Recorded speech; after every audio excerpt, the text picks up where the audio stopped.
know, recently sort of one of the things that we've been trying to advance is our kind of social media posting and like kind of just promoting our work a little bit more.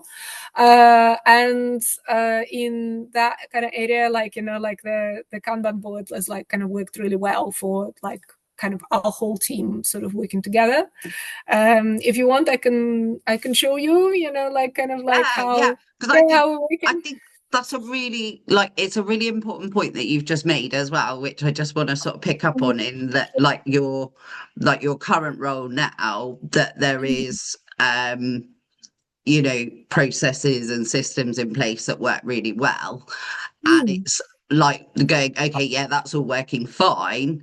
But then it's starting to look at, okay, how could we improve that? How could we continuously improve that? Or if when things do change or things do Mm. happen, you've got this methodology that you can then go, right, okay, we can now start taking a bit more of an agile approach.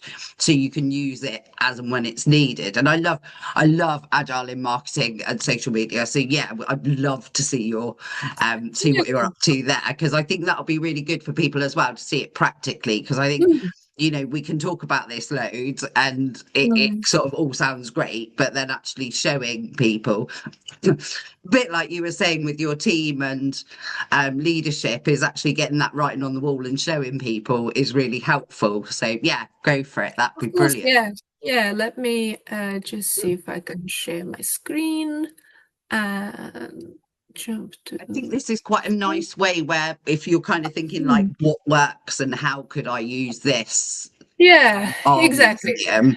Yeah. So this looks brilliant. So this is a little Yeah, Kanban tool that you're using. exactly. Yes. You know, like so I would just kind of explain what we do. So basically like these kind of like little like multicolored like kind of boxes are the equivalent of your post-it notes. Yeah. In this case, I've sort of color coded them like according to like these different types of posts that we might do so that we're not kind of posting about the same thing like a week, just kind of like because our work is so varied. I wanted to sort of show the range of what we do. So, you know, so these are the kind of like general themes like lab work and science, object treatments, archive treatments. We have like also colleagues who do paper conservation and work on archives, events, training, museum development, site visits, those sorts of things. So then when we have our, like here, like, you know, we have our team meeting or like we have project meetings like every month, and then like we have like a team meeting and sort of like in between. But yeah, during like one of our group meetings, we would sort of just talk about work that's coming up, and I would just kind of quickly jot it down and like kind of put it in here in Yeah. this our sort of ideas bucket, our to-do column. And then like every week